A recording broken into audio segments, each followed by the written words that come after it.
O Senhor esteja convosco.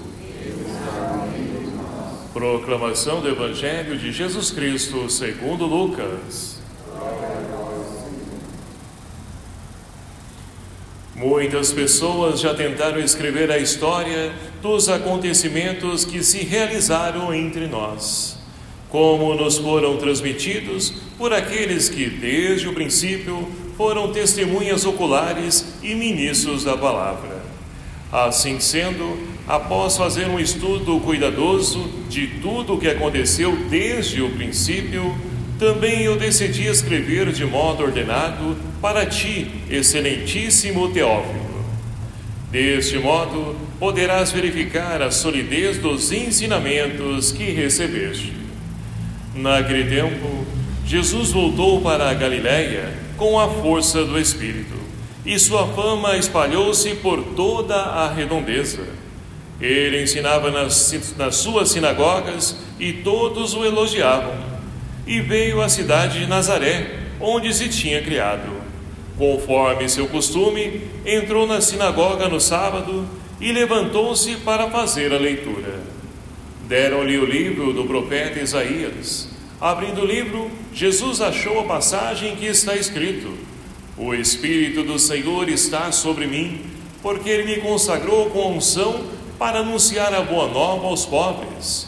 E enviou-me para proclamar a libertação aos cativos e aos cegos a recuperação da vista, para libertar os oprimidos e para proclamar um ano da graça do Senhor.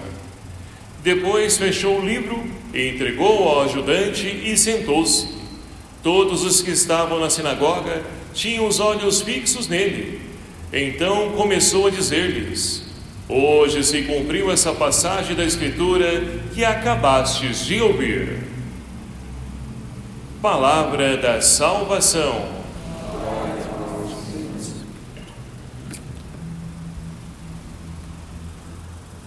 Queridos irmãos e irmãs, louvado seja o nome do nosso Senhor Jesus Cristo.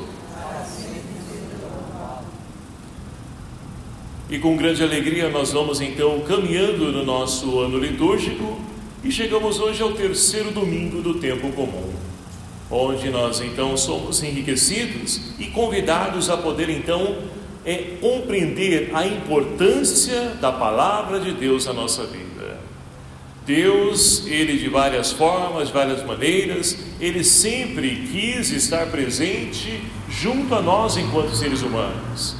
Começando lá pelos nossos primeiros pais do paraíso, Adão e Eva, Deus ali habitava com eles o paraíso, mas infelizmente eles optaram em poder então seguir o caminho que a serpente lhe seduziu, e ali então fizeram a escolha por seguir esse caminho, e com isso então foram seguir os seus projetos, seus sonhos, e com isso romperam a comunhão com Deus.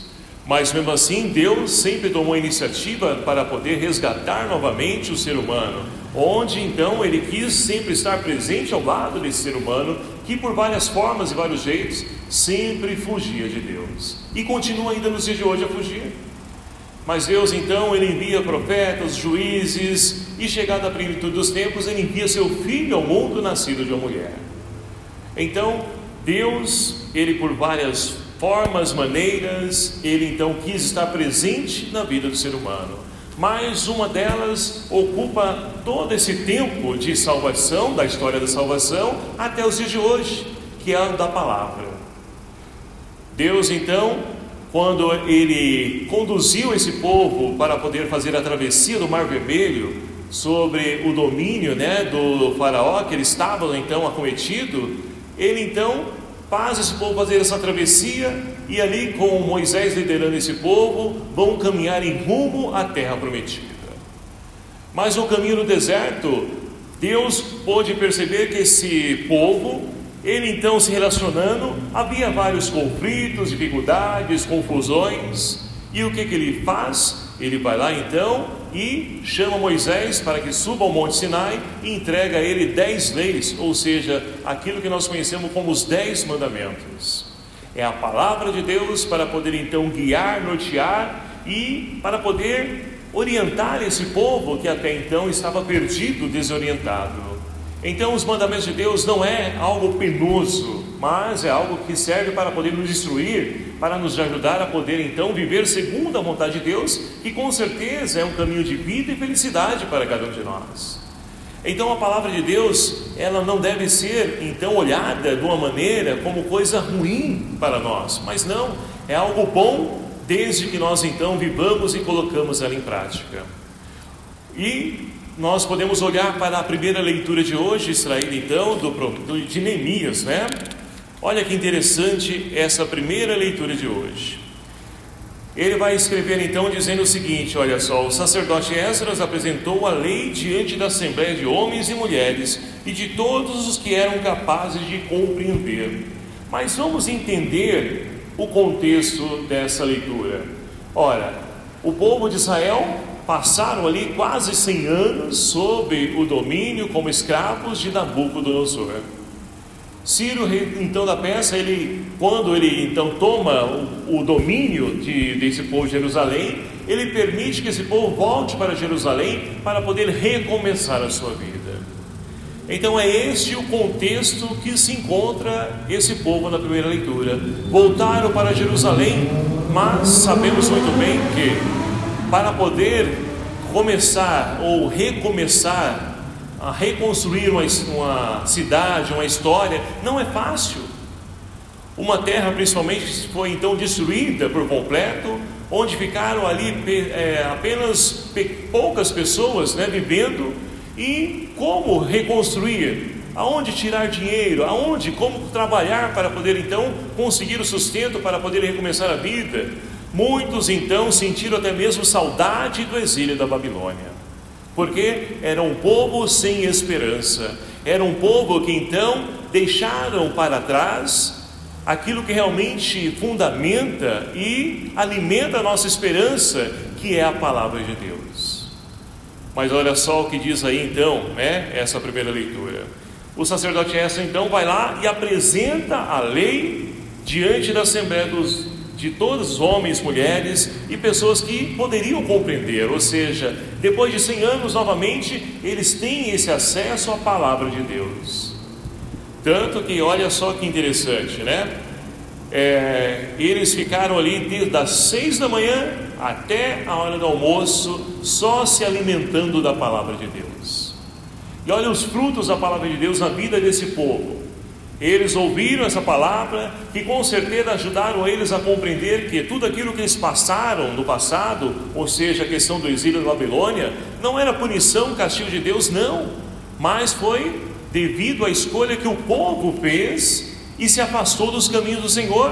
Ou seja, a culpa, o culpado disso tudo não era Deus, mas eram eles mesmos que fizeram a sua própria escolha.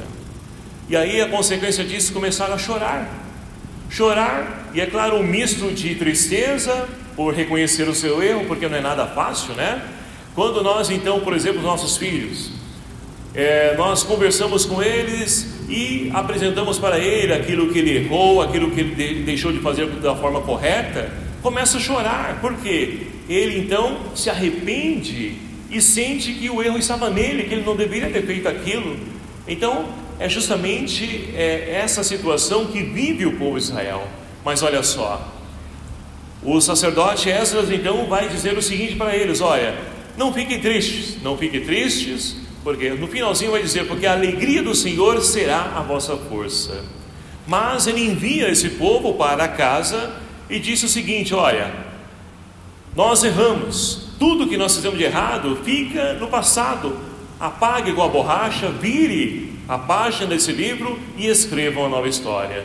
Portanto, vão para lá alegres e felizes, comam carne gordas, né, bebidas doces, divirtam-se, porque novamente Deus concedeu a graça de poder recomeçar uma nova história. Então, meus queridos amados irmãos, olhando para essa primeira leitura, nós podemos também olhar para a nossa realidade hoje, e com isso enxergar também que muitas pessoas estão distantes da palavra de Deus. Muitos nem conhecem a palavra de Deus. Alguns até mesmo que frequentam as igrejas, conhece lá o Salmo 90, o Salmo 22, alguma passagem bonita, né, de São Paulo apóstolo, que nós celebramos hoje, fazendo memória hoje, enfim, alguma passagem, mas somente de passagem, porque a palavra não permanece, não encontra abrigo ou morada na vida das pessoas. E é por isso que muitas pessoas também perdem a sua esperança, perdem o sentido da sua vida. O salmista de hoje é aquele que então fez a experiência da palavra de Deus e nos convida a rezar e dizer ao Senhor: vossas palavras, Senhor, são espírito e vida. Mas não podemos proclamar esse salmo, rezar esse salmo somente da boca para fora. É preciso trazer ele para a nossa vida, fazer da palavra de Deus o espírito, ou seja, o ruá, aquele sopro de Deus, que lá no início, no livro do Gênesis, Deus então soprou o espírito sobre o homem teve vida. E a palavra de Deus então é vida para nós, é espírito que anima, traz esperança, conforto. É isso que nós precisamos, e está tão perto de nós, está na palavra de Deus. Todos nós temos acesso hoje. Antigamente, né, e nos dias de hoje, algumas casas ainda colocam na sua estante, no seu rack, enfim, aquilo que tem como algo de enfeite somente, mas que não se alimentam dessa palavra, que não adentram nessa palavra e não trazem essa palavra para a sua vida. Então é preciso fazer como o povo de Israel aqui nessa primeira leitura, de nos aproximar dessa palavra. E olha só que interessante também essa primeira leitura. As pessoas das 6 da manhã até o meio-dia estavam ali, todos de olhos fitos à palavra, com o ouvido atento à palavra. Ninguém tinha pressa. Nossa, mas hoje o padre está falando demais.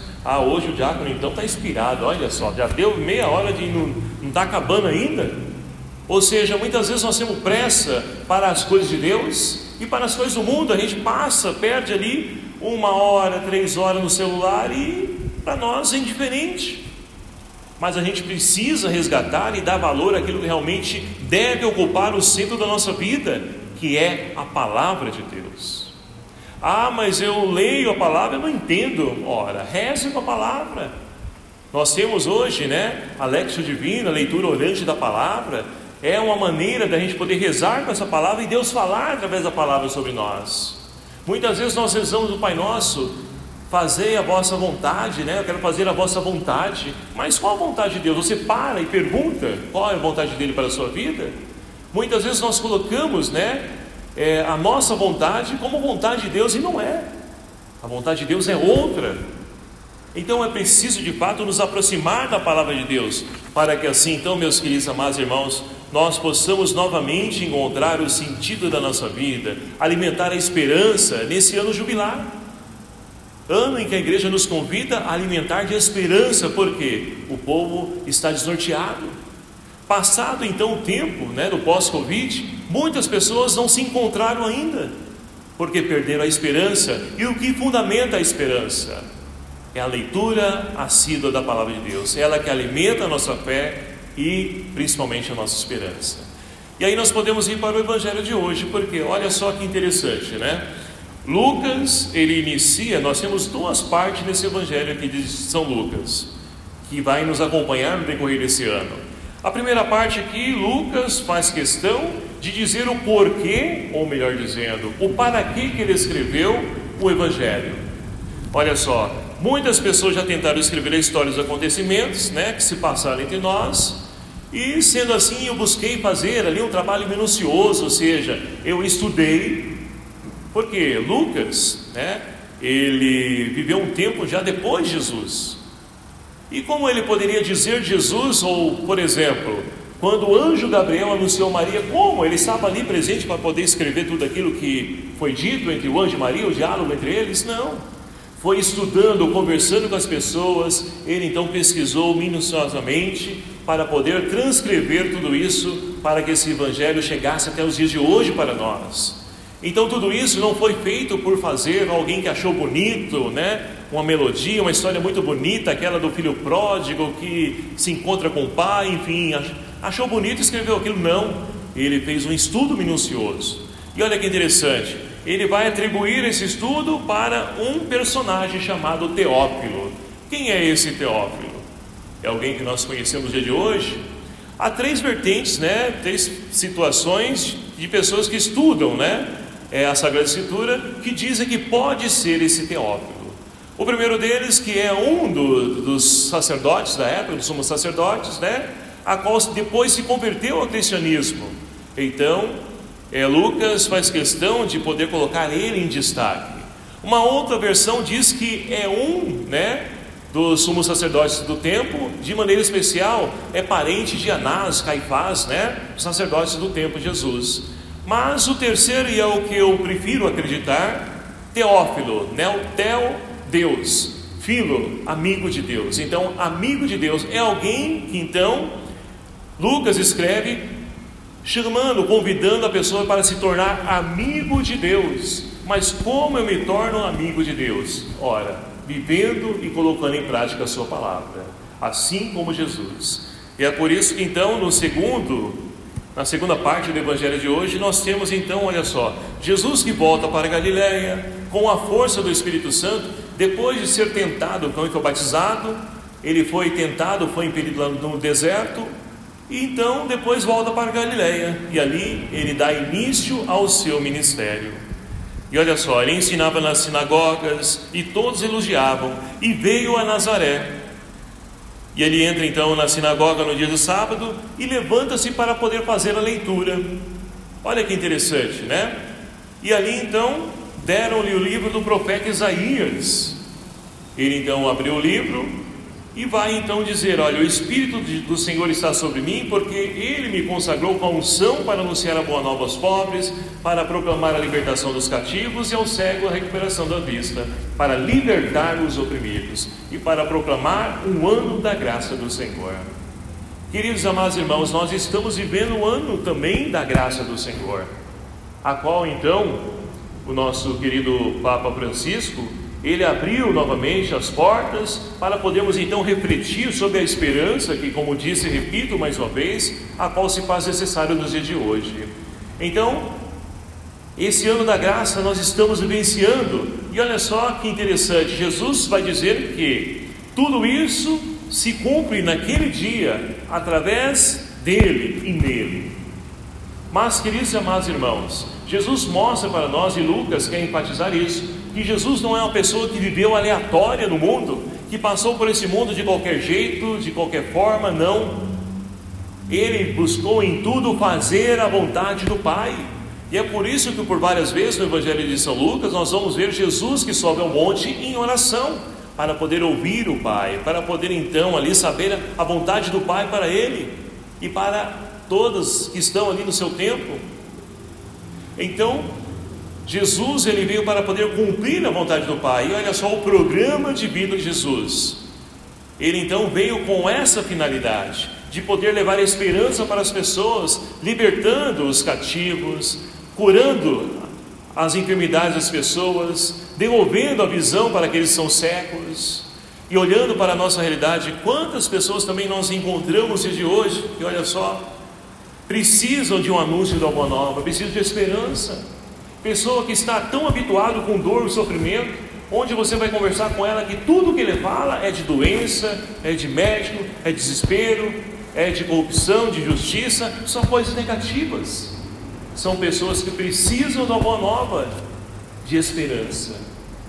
E olha só, quantas pessoas se encontram cegas também nos dias de hoje, que só enxergam maldade, que só enxergam prazeres da vida, e não conseguem enxergar com as lentes da fé esperança, vida nova, que tudo pode ser mudado. Então olha só, e ainda pessoas que estão aprisionadas, ou seja, olha, libertar os oprimidos. Quantas pessoas oprimidas que ganham um salário medíocre, perdão da palavra, que precisa ali trabalhar, mas que mal consegue subsistir o seu alimento, a saúde, a educação para os seus filhos, que tem que pagar ainda o aluguel. Quantas pessoas oprimidas no trabalho, quantas pessoas oprimidas por tantas situações, a qual então o mundo infelizmente vai impondo em nós. Então a presença de Jesus hoje também se faz necessário. Mas como? Jesus já veio uma vez, já ressuscitou, voltou para o Pai. Ora, pode se fazer presente na medida que nós buscamos viver e colocar em prática também essa palavra. Nós que também fomos batizados e recebemos o mesmo Espírito Santo que se fez presente na vida de Jesus, é Ele que impele e nos envia em missão para nós podermos transformar essa realidade. Não adianta dizer, acusar os governantes, né? Já começou bem, há um mês já não fez nada o prefeito. O presidente só viaja. O outro só fala mal. Mas espera aí, e o que nós temos feito para poder mudar? Porque a mudança, ela vem então de dentro de nós, parte do nosso íntimo, para que nós possamos transformar a realidade. Então não é somente o outro, mas eu também posso ser mudança, e eu devo ser mudança, mas para isso eu preciso me alimentar da palavra de Deus. Porque, meus queridos amados irmãos, além da palavra, olha só o que Paulo diz hoje na segunda leitura para nós. Vai dizer o seguinte, olha só, é uma continuidade, né, da segunda leitura do domingo passado. Vai dizer o seguinte: como o corpo é um só, embora tenhamos muitos membros, e como todos os membros do corpo, embora sejam muitos, formam um só corpo, assim também acontece com Cristo, e assim também acontece na igreja. Cada um de nós, né, temos um dom, um carisma que recebemos de Deus. Mas o que nós temos feito com esse dom, esse carisma? Temos enterrado ele, guardado ele, para quê? É preciso se colocar a serviço, porque dons e carismas só têm razão de existir em nós se nós colocarmos a serviço. Senão, de nada adianta. Então, é preciso entender que todos nós somos chamados, cada um tem uma parcela de colaboração na construção do reino de Deus. Não é somente coisa de padres, né, de bispos, de religiosos, não. Cada um de nós, batizados e batizadas, podemos também e devemos ser agentes de transformação no mundo.